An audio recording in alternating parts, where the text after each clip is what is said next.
O trabalhador brasileiro.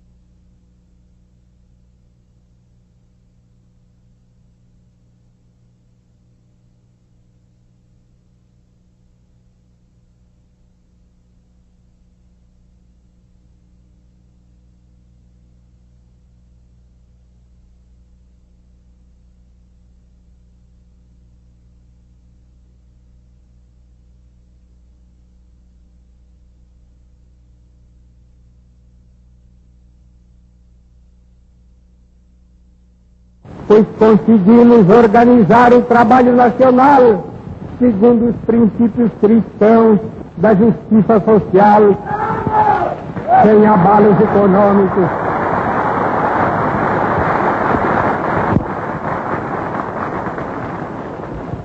O trabalhador brasileiro possui hoje o seu Código de Direitos.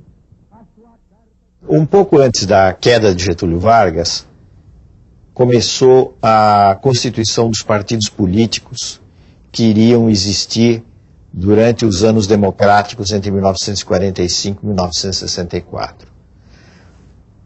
Os principais partidos, ao lado de outros, mas os principais partidos foram a União Democrática Nacional, a UDN, que representava os opositores a Getúlio Vargas. O PSD, que era de certo modo uma invenção de Vargas, representando sobretudo a burocracia do Estado Novo e setores rurais. Finalmente, o PTB, o Partido Trabalhista Brasileiro, que era também um partido imaginado por Getúlio Vargas, pretendendo organizar a classe trabalhadora urbana. Depois da queda de Getúlio, o poder foi assumido pelo presidente do Supremo Tribunal Federal, José Linhares. E foram preparadas as eleições para 2 de dezembro de 1945. Getúlio participou como candidato da eleição, o que é uma demonstração de que ele foi afastado do poder, afastado da presidência, mas não afastado do jogo político. E como naquela época se podia candidatar por vários estados, ele se candidatou a deputado, a senador, por São Paulo, pelo Rio Grande do Sul, e acabou sendo eleito por todos esses estados.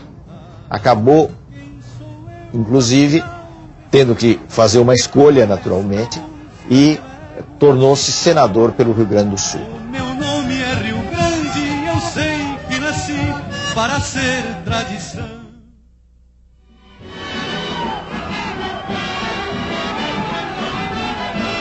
Dois principais candidatos disputaram a eleição. De um lado, o general Eurico Gaspar Dutra, que tinha sido uma figura central do Estado Novo, e de outro, o brigadeiro Eduardo Gomes, que era o candidato da oposição, o candidato da UDN.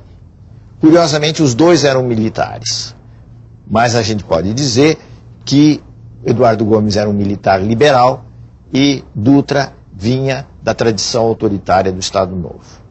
Dutra teve o apoio de Getúlio Vargas. O Getúlio deu o apoio ao candidato nos últimos dias da campanha e com isso atraiu a massa e o voto da massa da classe trabalhadora urbana. Tudo isso explica a ampla vitória de Dutra.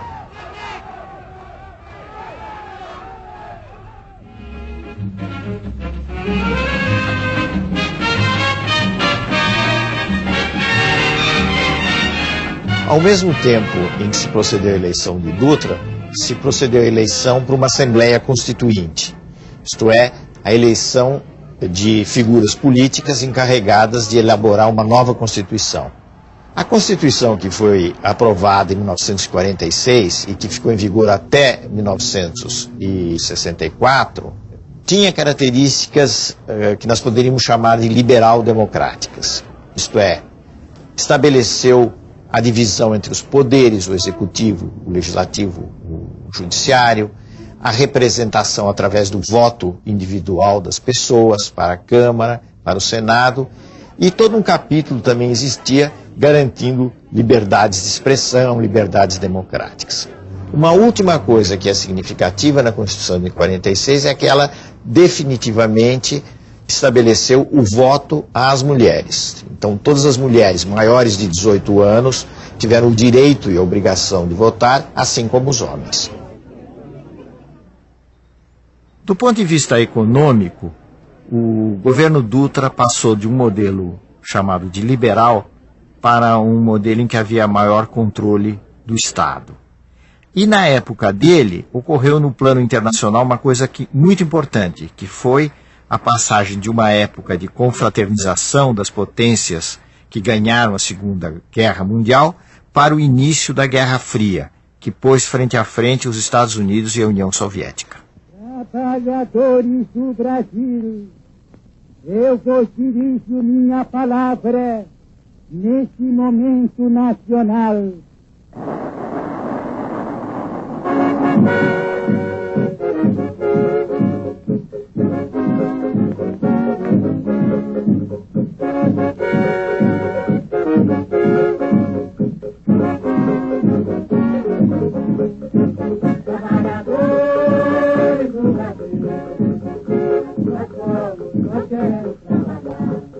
Nas eleições de outubro de 1950, lançado pelo PTB, Getúlio alcançou a vitória, enfrentando mais uma vez o brigadeiro Eduardo Gomes pela UDN e um candidato obscuro, Cristiano Machado, pelo PSD. Apoiado socialmente por setores que iam desde o empresariado até a classe trabalhadora urbana, Getúlio, pela via democrática, chegou novamente ao poder. Bota o retrato do velho outra vez, bota no mesmo lugar. Bota o retrato do velho outra vez, bota no mesmo lugar. O sorriso do velhinho faz a gente trabalhar. O sorriso do velhinho faz a gente trabalhar.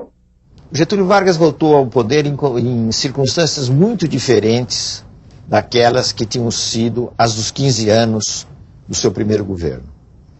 Porque agora ele tinha que lidar com um processo democrático, com uma situação muito mais complicada do que ocorrera, sobretudo no curso do Estado Novo, em que ele tinha um controle muito forte do poder.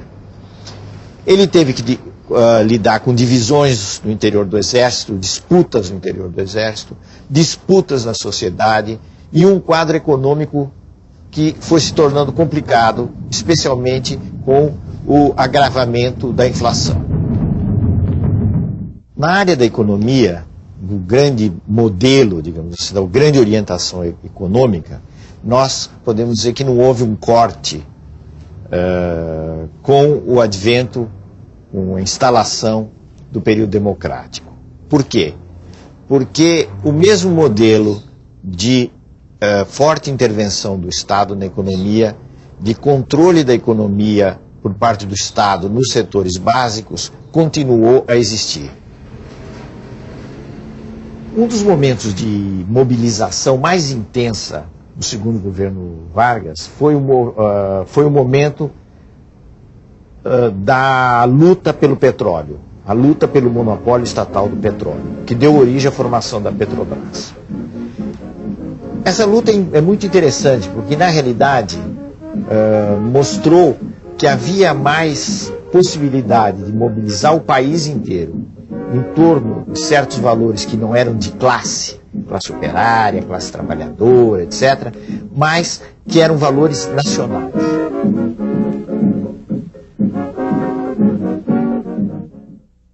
O populismo era um fenômeno que já vinha dos últimos anos do Estado Novo. E era uma tentativa de Getúlio e do grupo que o cercava de unir numa frente política o Estado, os trabalhadores urbanos e o empresariado nacional, aquilo que se chamava de burguesia nacional. Ocorre que, no segundo governo Vargas, o populismo tomou um aspecto muito mais mobilizador. Quer dizer, Getúlio, cada vez mais convencido de que ele podia mobilizar e se apoiar nas classes trabalhadoras urbanas como um recurso político para os seus objetivos. Esse foi um dos problemas do segundo governo Vargas, na medida que essa política, que não era propriamente uma política conservadora, assustou muitos setores conservadores e especialmente grupos no interior do Exército. Um dos personagens centrais do populismo, da atuação populista, foi João Goulart, que ficou mais conhecido pelo apelido Jango. O Jango foi ministro do Trabalho do Getúlio e era um personagem pelo qual Getúlio tinha muitas simpatias. Na realidade, Getúlio e Jango tratavam de apoiar os movimentos grevistas, conceder algumas reivindicações e, ao mesmo tempo, controlar, evitar que esses movimentos escapassem dos seus limites. Alguns movimentos, no entanto, fugiram da influência ou do controle do governo Getúlio. O caso mais expressivo foi o de São Paulo, onde ocorreu uma grande greve que começou pelos têxteis, a chamada greve dos 300 mil. Naqueles anos do governo Getúlio, a divisão entre os partidários de Vargas e os inimigos de Vargas, que estavam organizados na UDN, se tornou muito intensa. Em particular, o jornalista Carlos Lacerda, que era diretor no Jornal do Rio, a Tribuna da Imprensa, se destacava nessa luta feroz, podemos dizer assim, contra Getúlio. E aí, nos círculos do poder, no Palácio do Catete, que era a sede do governo, surgiu a ideia infeliz de se eliminar Carlos Lacerda.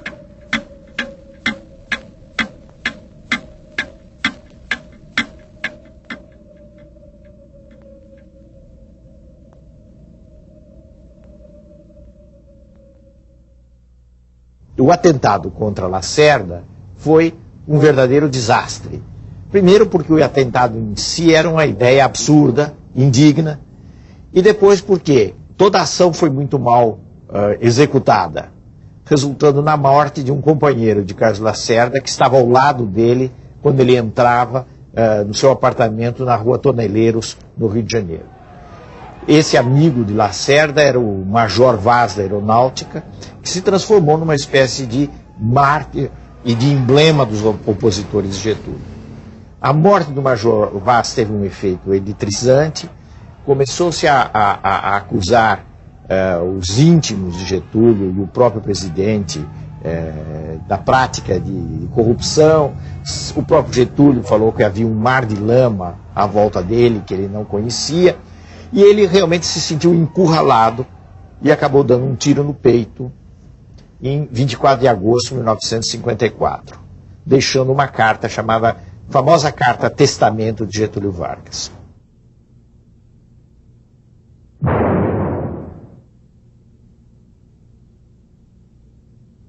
Lutei contra a espoliação do Brasil. Lutei contra a espoliação do povo. Tenho lutado de peito aberto. O ódio, as infâmias, a calúnia não abateram meu ânimo. Eu vos dei a minha vida. Agora vos ofereço a minha morte. Nada receio. Serenamente dou o primeiro passo no caminho da eternidade e saio da vida para entrar na história.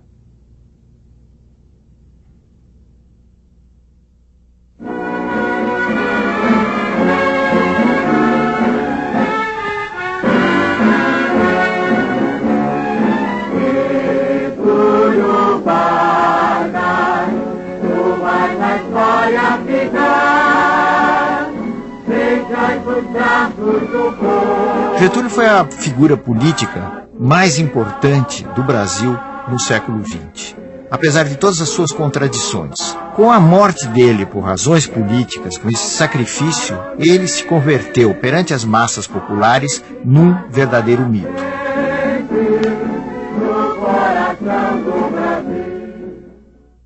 Com a morte de Getúlio Vargas e a impossibilidade de se estabelecer um regime militar no Brasil, como queriam alguns setores, especialmente os setores da aeronáutica, tomou posse regularmente o vice-presidente da República, que era Café Filho.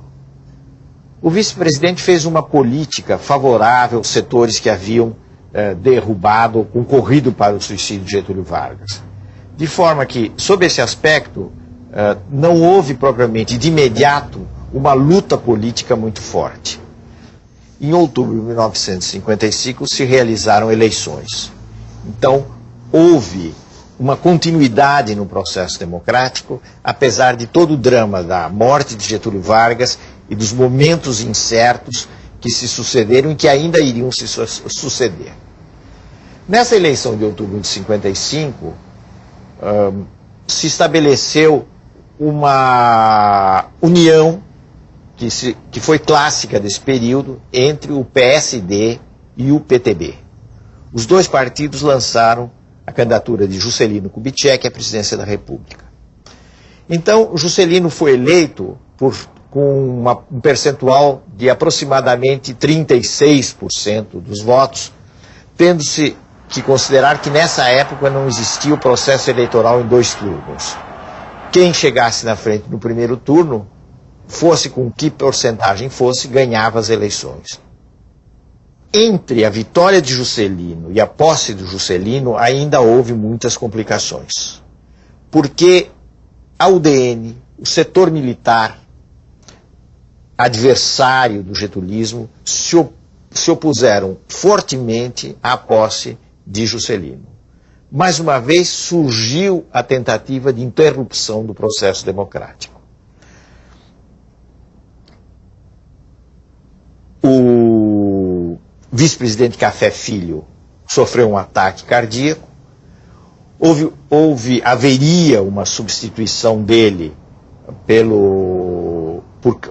por Carlos Luz, e nesse momento de incerteza e de risco para a posse de Juscelino, houve o chamado golpe preventivo do Marechal Teixeira Lott. Lott, em novembro de 1955, impediu a posse de Carlos Luz e garantiu, pelo contrário, a posse de Juscelino, que se daria em janeiro de 1956.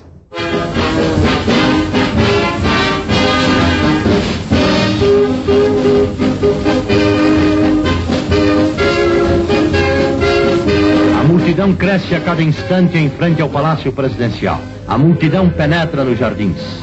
Da varanda da área interna do andar térreo, o novo presidente passa a receber os cumprimentos dos populares.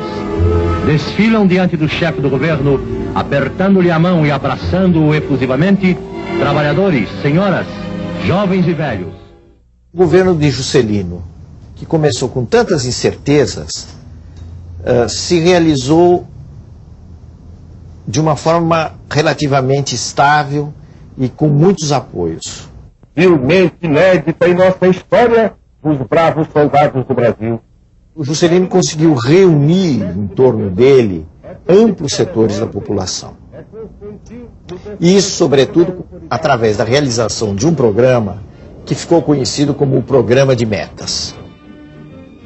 Esse Programa de Metas, de alguma maneira, alterou, não o modelo, mas mudou um pouquinho os rumos da política econômica.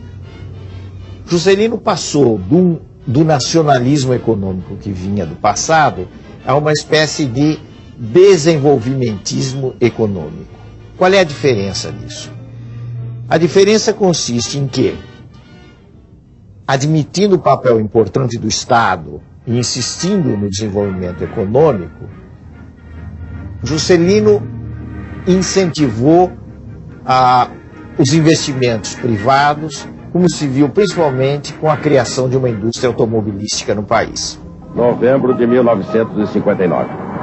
Juscelino inaugura a primeira indústria automobilística, a Volkswagen no Brasil.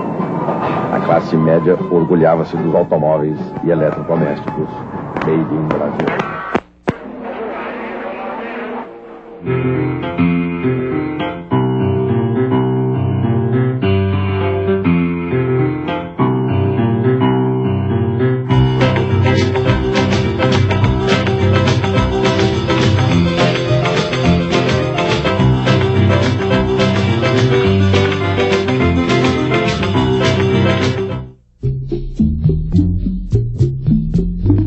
construção de Brasília, no centro do país, representou a realização de um velho sonho que vinha existindo desde os fins do século XIX.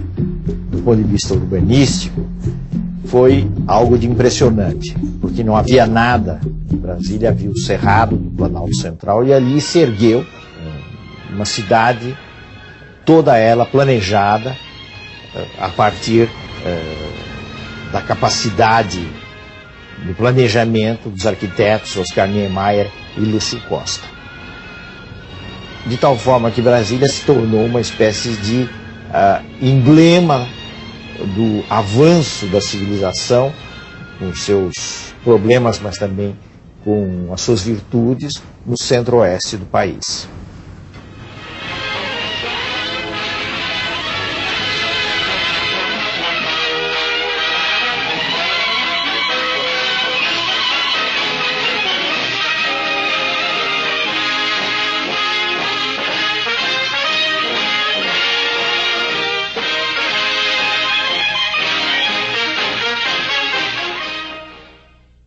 A sucessão de Juscelino Kubitschek se deu de uma forma normal no regime democrático, numa disputa presidencial em que os nomes principais foram Jânio Quadros de um lado, uma figura inteiramente nova, vamos dizer, atípica na vida política brasileira, e o Marechal Teixeira Lott de outro. O Marechal Teixeira Lott era um nome respeitado nos meios militares, mas era um mau candidato. Ele não empolgava a massa popular e, com isso, a possibilidade de êxito da sua candidatura era e foi muito escassa. Jânio conseguiu perceber uma coisa que era muito importante, que o tema da moralidade pública poderia ter um rendimento popular. Jânio se transformou num grande personagem do ponto de vista político e alcançou uma vitória muito expressiva nas eleições de 1960. Parre, parre, vassourinha, parre, parre, a bandalheira, e o povo está cansado de sofrer dessa maneira. O governo Jânio foi um governo muito breve, um governo de poucos meses. Pela primeira vez, um presidente tomava posse em Brasília e ele deveria governar em Brasília. Aconteceu, entretanto, uma coisa curiosa que iria marcar a história política dos anos seguintes, que foi o fato de que o vice-presidente eleito junto com Jânio não pertencia à chapa que tinha o apoio principal na UDN. O eleito foi precisamente Jango Goulart. Isso aconteceu porque, naqueles anos, era possível votar num candidato de um partido para presidente e no candidato de outro partido para vice-presidente. Isso resultando num problema que se tornou muito grave com a renúncia de Jânio Quadros. Como é que se explica a renúncia desse personagem misterioso? Que ele realizou uma política conservadora, ou tentou realizar uma política conservadora, mas necessária, tentando reorganizar finanças, tentando controlar a inflação. Ao mesmo tempo, ele adotou o que se poderia chamar uma política progressista no plano das relações internacionais do Brasil. Em pouco tempo, Jânio perdeu o melhor dos apoios que ele tinha. A esquerda não confiava nele, os nacionalistas não confiavam nele, apesar da política externa independente. Por sua vez, as forças que o apoiaram também deixaram, em grande medida, de apoiá-lo. O que é que Jânio imaginou, então, diante desse quadro? Ele imaginou uma espécie de espetáculo de renúncia, do qual ele voltaria mais fortalecido. Então isso parecia um expediente que daria certo. Só que deu inteiramente errado. Quando ele renunciou, não se discutiu praticamente a renúncia. Ele veio para São Paulo, praticamente nada aconteceu. E o que ocorreu foi o fato de que ele abriu, com isso, com esse gesto profundamente negativo, um vazio, um trauma na vida política brasileira.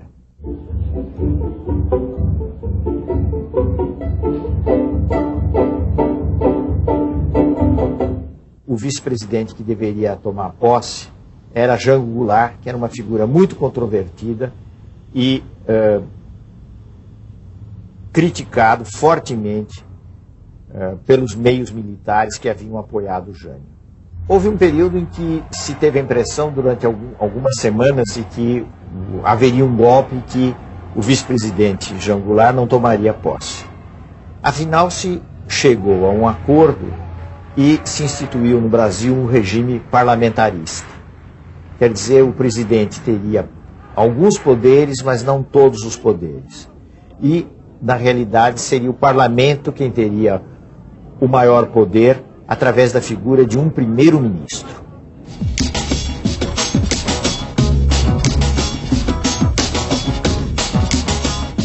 O período de governo de Jango Goulart talvez possa ser definido como um período de populismo radical.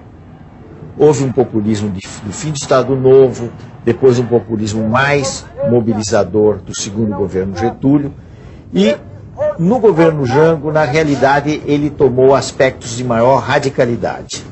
Houve um comício em março de 1964, no Rio de Janeiro, o famoso comício da Central do Brasil, em que Jango anunciou uma série de medidas de reformas perante uma grande massa da população.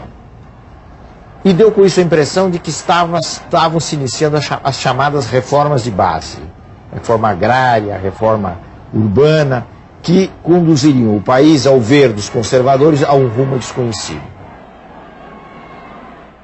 A partir daí, houve uma mobilização social anti-Jango, feita principalmente por uma classe média atemorizada, de tal forma que deu uma base social, civil, ao movimento anti-Jango. Nos fins de março, 1º de abril de 1964, estava se instaurando o primeiro regime militar no Brasil, que iria durar até praticamente o começo dos anos 80.